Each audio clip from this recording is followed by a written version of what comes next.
I've done plenty of research into this, and now I'm certain what I say is 100% true. There's still parts I don't understand, but that's the reason I wrote this report, so others can give me their own theories. I'm 19. I go to school at Angelo State University in San Angelo, Texas. I grew up in Waco, a city in northeast Texas. I lived down there with my mom and my then 18-year-old brother, David. I was 15 at the time. David was a genius. The soon-to-be valedictorian already had scored a fatty scholarship at UT. He wasn't a nerd by any standards. He was a starting basketball player and a powerlifter. Literally a perfect child.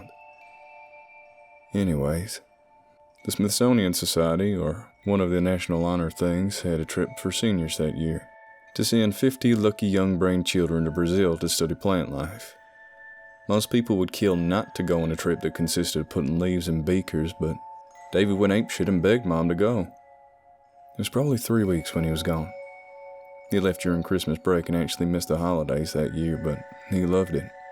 So we were okay with that. So fast forward to the day he got back from Brazil. He could have skipped a week of school justifiably, but 1, he had his game first. 2, he wouldn't miss school for the world. I remember the day he got back and we picked him up from the airport. He looked perfectly fine, healthy and happy. In fact, he wouldn't stop blabbering about the goddamn plants on the way home. I was surprised Mom didn't just drive off the road and kill us all to have a moment of silence. It wasn't until a couple days later that I noticed something weird. It was after David's first game, and he looked like hell. He was pale, walked everywhere like he was exhausted. He just said it was the first game that blew him out. I didn't have the nerve to tell him he shouldn't be tired because he played terribly, and the coach hardly put him in. He still got up every morning, went to practice and school, each day looking worse and worse, paler, moving slower and slower. After about a week, my mom insisted to go see a doctor. All of us went. I had to make sure he was okay. I was legitimately scared for him. It was at the office that we saw it. He pulled up the shirt to let the stethoscope get on him. That's when we saw a large, green, algae-like growth growing on the side of his ribs. I can still remember my mom's shocked expression as she shouted, "David, why didn't you tell us about this before?"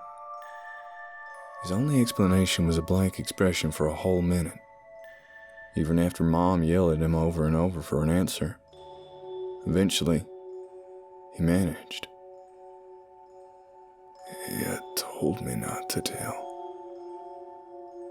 After that, he was put into hospital overnight until we could figure out what the hell was going on.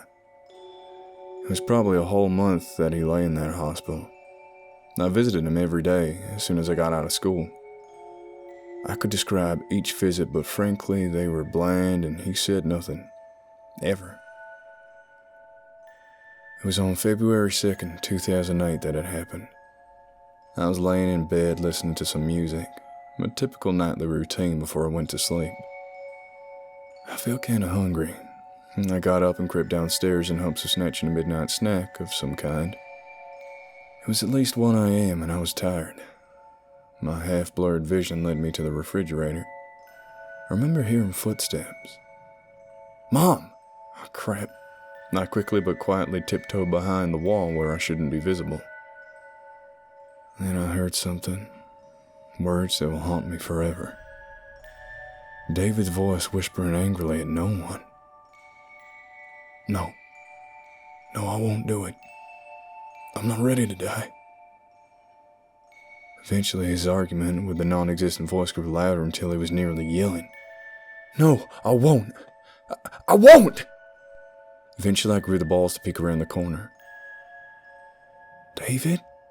I asked as if to act like I hadn't heard his shouting. I flipped on the light, knowing what I saw would be terrible. But I was wrong. It was terrifying. His eyes were rolled into the back of his head. Clumps of his hair were missing.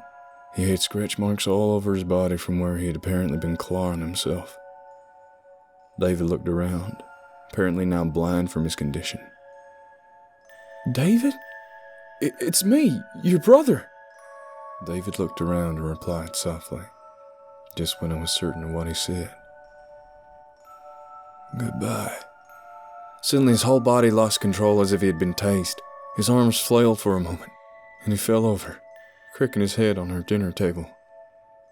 Blood poured onto the ground as his muscles slowly relaxed, and he collapsed into a heap on the floor. Dead. The police report stated that he died from his condition. Not a suicide, not anything. Just died of natural causes. I made it along.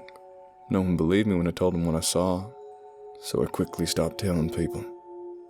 And with a closed casket funeral, I was the only one of our friends and family to see him looking like a zombie. Other than my mom, who was in utter denial about the whole thing. He ended up on her deathbed from similar symptoms herself a couple months later. Like anything else, it just kind of disappeared. After researching the topic and essentially making it my hobby to research throughout high school, I have accumulated the following facts. In certain parts of Africa, Brazil, and Thailand, there's a rare fungus known scientifically as Ophiocordyceps unilateralis, or its more common nickname, zombie fungi. It infects certain species of ants and essentially possesses their small brains so they'll walk to a decent place for the fungi to reproduce. Then the fungi kills the ant and spreads into its new area. After the accident, I grew a green clump on my leg. I had it surgically amputated early on before it had a chance to grow. I don't know if David was the first. I don't know if my mother infected anyone. There's a chance, though. I don't know about the 14 other kids. However, I do know that it's out there. And there is no cure.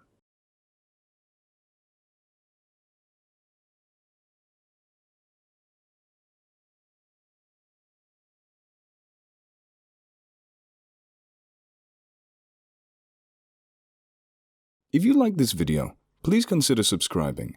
And if you're an animal lover like me, please consider donating to the World Land Trust, a charity that aims to help wildlife through buying land, preventing development, and helping endangered species.